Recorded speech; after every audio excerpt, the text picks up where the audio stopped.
stepmom falsely accused me of harassing her to cut me out of my dad's inheritance. Dad believed her and cut ties with me, only to find out the truth 7 years later. Hey everyone. My biological parents divorced when I was 9. They split custody of me equally. I lived with my mom 5 days a week since she lived near my school, and I spent weekends with my dad. Despite the divorce, my parents always treated me well. Even though I was sad about their separation, I knew they loved me regardless of their relationship. A couple of years later, my dad met my stepmom, Laura. He first introduced her to me when I was 11. She seemed really sweet, and my dad looked happy, hoping we'd get along. She had twin daughters, Sophie and Lily, who were 14 at the time. Their dad had left the family when they were born, and Laura had raised them alone. Because of this, the girls were pretty immature for their age and would throw tantrums in public if Laura and my dad didn't buy them what they wanted or if things didn't go their way. I was an introvert and the complete opposite of them, so I just quietly observed their antics. A year into their relationship, Laura and my dad decided to get married. I was 12 at the time, and even my mom attended their wedding. I was happy that our family had grown and thought I got along well with my stepmom.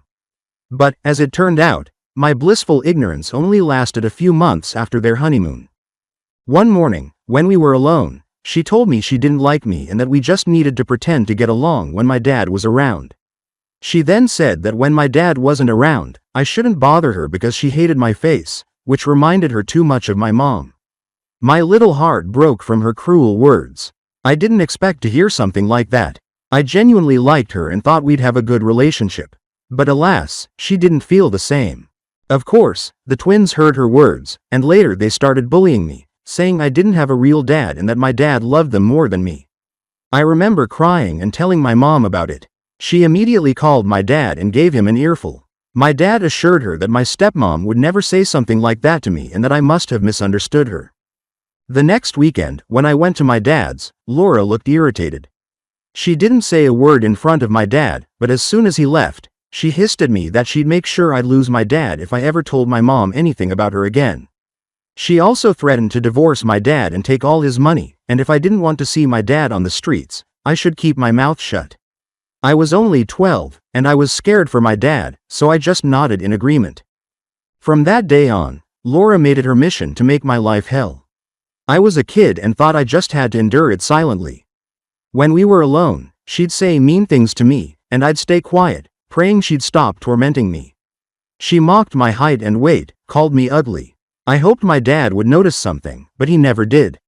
In fact, he thought Laura and I had a good relationship and made me go shopping or eat out with her and her kids. She'd use my dad's card to pay for our meals but wouldn't let me order anything substantial. I was only allowed to get soup or dessert, not a main course. I'd sit there, miserably watching them finish their meals, quietly crying, and then go home hungry. She'd make me go to bed on an empty stomach. There were so many nights I cried myself to sleep, hungry and exhausted from her hatred. By then, I was at my breaking point. I was scared, angry, and disappointed in both my stepmom and my dad. Because of this, I started dreading going to my dad's on weekends. When Friday came around, I'd try to find any excuse to stay with my mom, like saying I had a stomachache. Of course, my parents noticed, and my dad would call me, saying how sad he was that he didn't see me. My mom would urge me to tell her what was wrong, but I kept quiet, still scared of Laura's threats. When I was 14, my dad decided to take the whole family, including me, on a trip to Greece. At first, I didn't want to go, but my mom said it would be a good opportunity for me to see the world. Reluctantly, I agreed. As usual, Laura pretended to be kind and caring in front of my dad. She'd hug me and ask about school, as if she actually cared about my life. I started noticing that she'd subtly mock me in her sweet voice. It was hurtful, but it didn't seem outright malicious. For example, when I mentioned I played basketball, she joked that I needed to be taller if I wanted to play the sport, even though I was pretty tall for my age. Then she'd say I should focus on school instead of sports if I wanted to achieve anything in life. The twins would smirk. When I said her words hurt me, my dad insisted Laura was just joking and that I needed to lighten up. Laura would nod and add that I had no sense of humor and should learn to have fun like she did. This went on throughout the vacation. One day, in a fit of anger after she and the twins teased me about my weight while I was trying to enjoy the pool, I decided to get back at them. I straight up told the twins they both had double chins, which looked ridiculous, and watched their faces darken with hurt. Then I turned to Laura and told her she shouldn't wear a cover-up over her bikini because her huge stomach was still visible, making her look like a penguin. I saw Laura's face flush with embarrassment as she stormed off to the hotel room. The twins started yelling at me, calling me sexist, and said I was awful. Later, they told my dad everything, and he came to talk to me, clearly angry. He asked if I really said those things about my stepmom and stepsisters, and when I nodded, he scolded me, saying he raised me better and that I should never say such things about a woman's appearance. I argued that they constantly commented on my weight, looks, and height, but my dad made me apologize to Laura, who had locked herself in the bathroom and cried after my words. Laura and the twins made a big show of accepting my apology. When I got home, I, of course, told my mom everything. She confronted my dad again, who tried to blame me, but my mom threatened to call the authorities if Laura ever made comments about my weight or appearance again. This woke my dad up, and strangely, Laura never said anything to me again. Of course, she and the twins would pointedly ignore me when my dad wasn't around, but honestly, I was fine with that. When I was 16, my mom went away for a few days, and I had to stay with my dad and Laura. Laura complained to my dad for days about how tired she was of cooking for an extra person. On my last day there, I decided to cook dinner myself since my mom had taught me how to cook from a young age so I could be self-sufficient. When my stepmom found out I was going to cook, she said she wanted to invite some of her friends over. I cooked, set the table, and served dinner.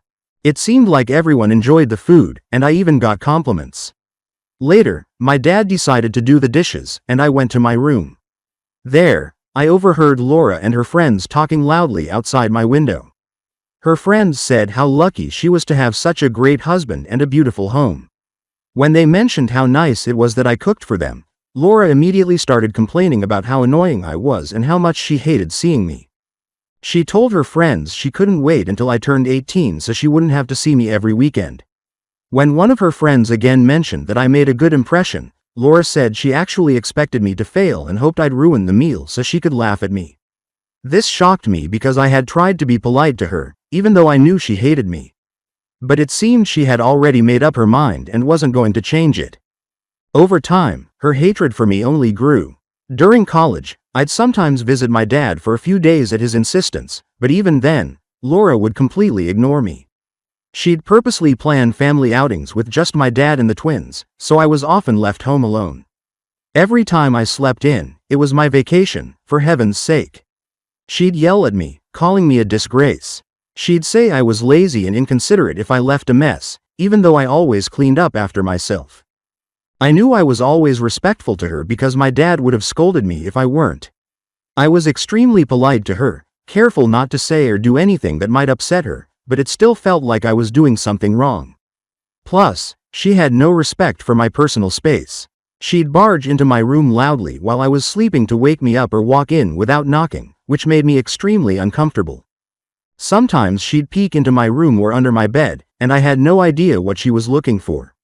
She'd refuse to buy dinner for me, even though she did for the rest of the family, and wouldn't even call me to the table. Despite all this, I kept my mouth shut, kept my head down, and tried to spend time with my dad when I could. Now, onto the main event. When I turned 21, my dad asked me to come over. He said he had some important news to share. I hadn't visited my dad in a while, so I felt a little awkward, but my mom convinced me to go, saying he had good news for me. I agreed and bought the tickets.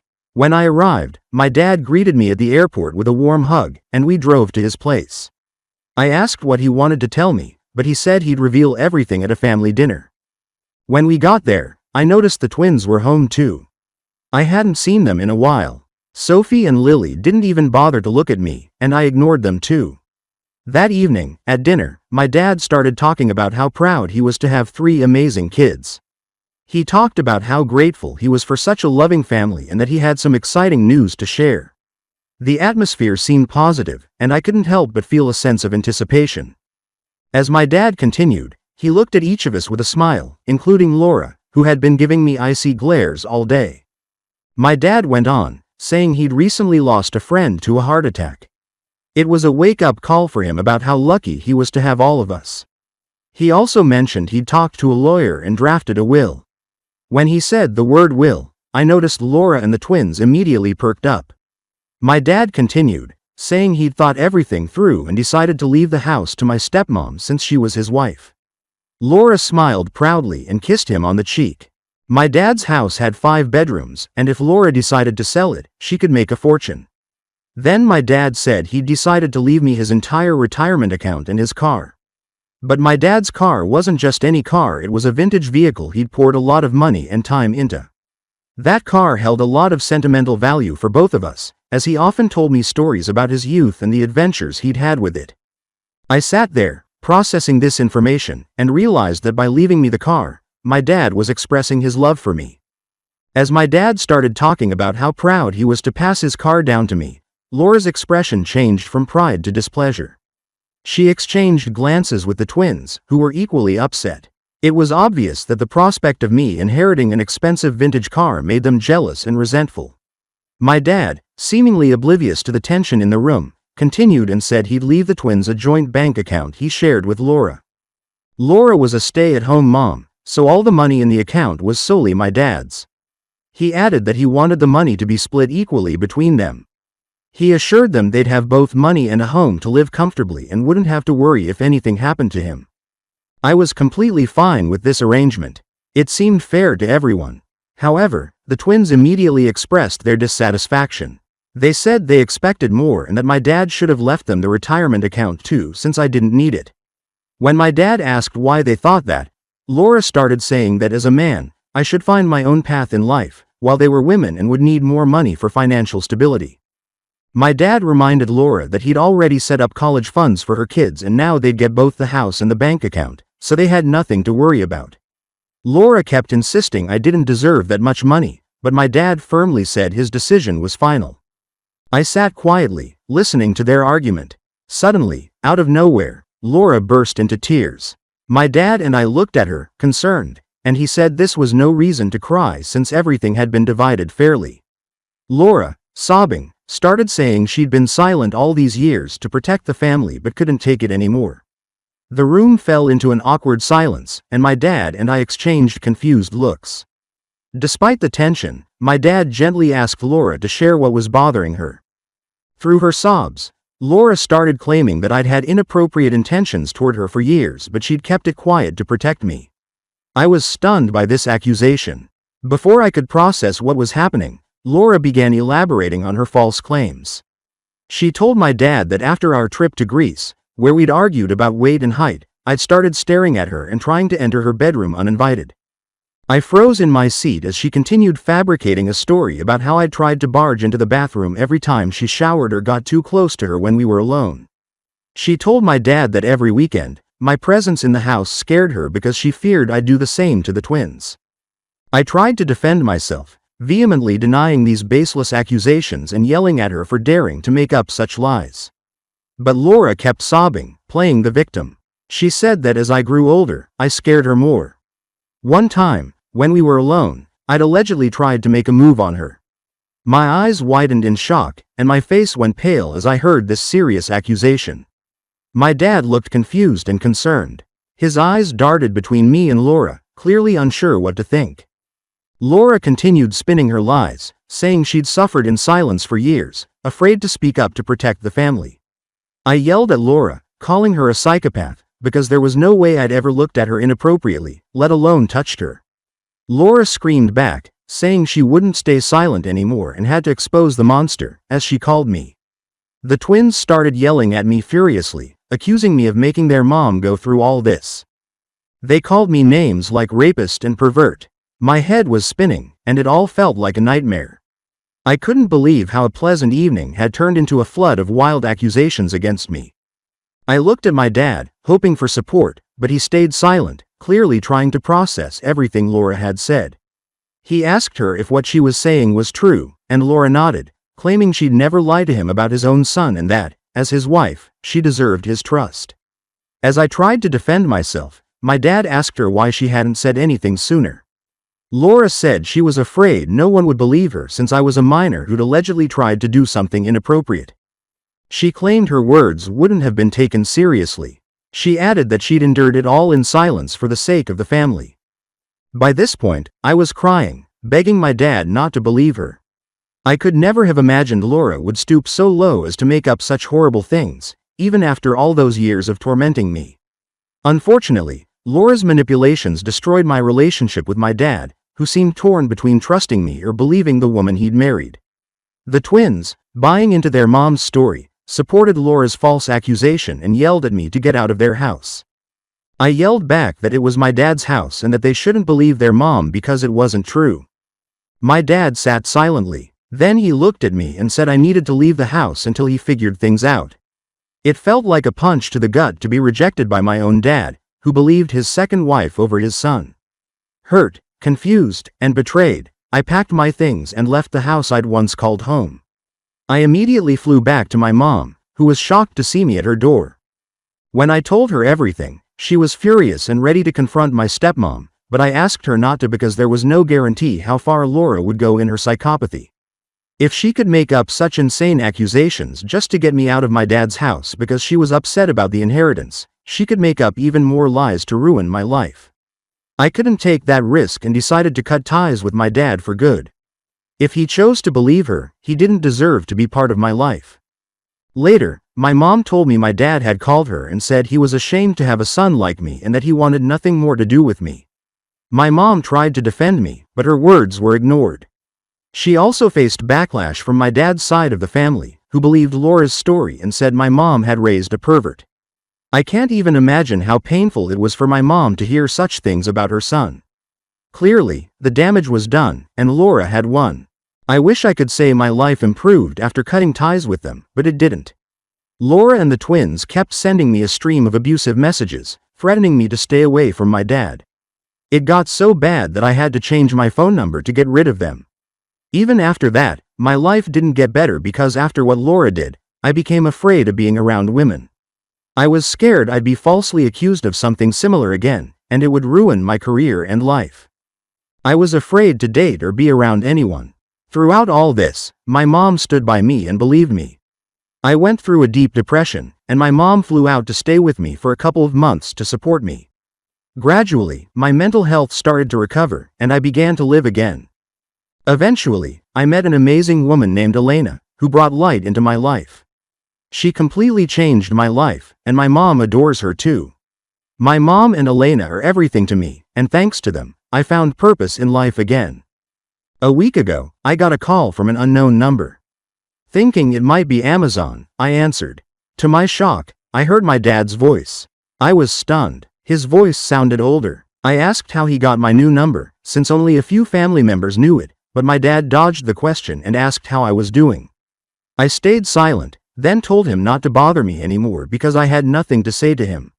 At that moment, my dad broke down in tears. He begged me to forgive him and kept saying how terrible he'd been to abandon his own son. My curiosity got the better of me, and I waited for an explanation. Then my dad started telling me that Laura had been cheating on him with his best friend for years. When he confronted her with proof, she didn't even try to hide it anymore and said she was tired of being married to a pathetic man like him. Laura admitted she'd only married him for his money and that she hated being in a relationship with someone like him. When my dad pressed for the truth, she finally admitted she'd made up all those accusations against me because she hated me too and wanted my dad's entire estate to go to her and her daughters, as they, in her words, deserved it. As you can imagine, my dad divorced her, and she got nothing from the marriage. Although her lawyers tried to get alimony, they lost. My dad kept saying he'd waited until he divorced Laura to officially reach out to me and apologize for everything he'd put me through. He said he wanted to make up for lost time and build a better father-son relationship. At the mention of father-son, I couldn't help but scoff. I told him he was no longer my father after he so easily abandoned me over his wife's vile accusations. I added that I wanted nothing to do with him and that he shouldn't contact me again. I hung up, hoping he'd take the hint. However, since then, I've been bombarded with calls. My dad and his relatives, whom I don't even talk to, are saying my dad has suffered enough and that I'm only making things worse by refusing to talk to him. They claim I'm really in the wrong for refusing to reconnect with my dad after he abandoned me over Laura's false accusations. So, I suggest pausing the video right now and answering the author's question, and we'll move on to the update. Update 1. To explain in more detail, I'm angry at my dad not just for believing my stepmom over me, but also for doing nothing to protect me all those years she tormented me. I never told anyone about it, but I think it's time to open up and tell my mom everything because I know she'll understand. Update 2. It's been a week since my last update. For everyone worried about my mental health, I'm doing okay, thank you for your kindness. Now, in order, I bought tickets for my mom to come visit me so I could tell her and Elena everything. They already knew something was wrong. I started telling them how my dad reached out to me after all these years, which shocked my mom. She asked why he did it, and I explained. She didn't know he'd gotten divorced and was furious about what Laura had done to all of us. Then I told both of them about how Laura had manipulated me. I shared how she'd bullied me when my dad wasn't around and threatened to divorce him if I ever told him anything. I didn't realize how traumatic these events were for me until I recounted each incident one by one. By the time I finished, tears were streaming down my face. Elena and my mom were quietly crying too. My mom immediately stood up to hug me, repeating that I shouldn't have kept it all inside and that it was good I'd shared it. I cried for half an hour while my mom held me. Elena said no child should have to go through that and that it was completely okay if I never wanted to talk to my dad again because he should have protected me better. My mom agreed and said I didn't owe my dad any explanations because when I needed him most, he chose to believe his wife over me. And the only reason he's trying to reach out now is because he's alone and has no family left. That's when I realized they were probably right. Maybe my dad never truly loved me. Because if he had, he would have never believed I was capable of harassment. Since then, my decision has been final. After that conversation, years later, I felt much lighter after sharing everything I'd gone through with Laura with my mom and Elena. I blocked my dad and will continue blocking any family member who tries to interfere in my life. I don't owe anyone an explanation, especially those who chose to turn their backs on me. Update 3. Wow, I wrote this post 6 months ago and can't believe how much my life has changed since then. I'll start with the good news. I proposed to Elena and she said yes. My mom is thrilled for us, and we're thinking of moving closer to her because the schools are better there. We can both work remotely, so it makes sense for our future. I've also started therapy, thanks to people's advice. It's helping me feel better gradually. I'm trying to focus on the good things in my life, Elena and my mom. They've always been there for me, and I'm grateful for their support. The past was tough, but I'm looking to the future with optimism, free from lies and drama. That's the end of the story. Let me know your thoughts in the comments. Personally, I completely agree with the author, and of course, this story shows how easily children can be manipulated. We've seen it once again. Essentially, he should have told his mom about everything, but for some reason, he didn't, even when he went to college. Maybe if he'd told her back then, he wouldn't have had to endure all those years of false accusations because his mom could have tried to prove something. Although, of course, she probably wouldn't have succeeded.